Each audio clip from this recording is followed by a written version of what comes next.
You know, Nvidia, given how you're one of the biggest companies in the world right now, you're still awful at naming stuff. Because Team Green has recently released a brand new version of the RTX 4070. Unlike the original model, which came with 12GB of GDDR6X memory, this model uses the slower GDDR6 instead. Now, seeing how the difference in speed between the two should be just 1 gigabit per second, the performance impact shouldn't be that big. It's even what Nvidia themselves have been saying, though of course in practice that can very much vary. And I'm not saying it's a bad thing, even if a bit confusing, giving customers more options it's always great.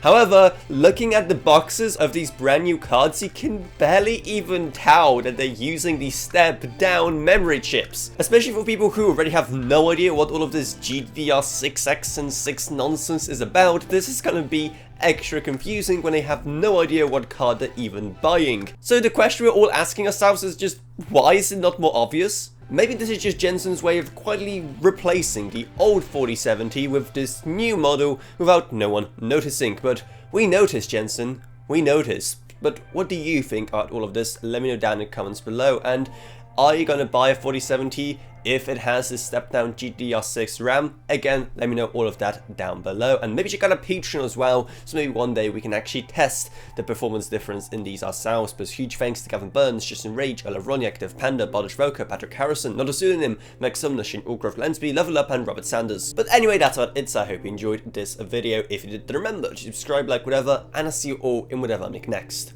Goodbye, everyone. Goodbye.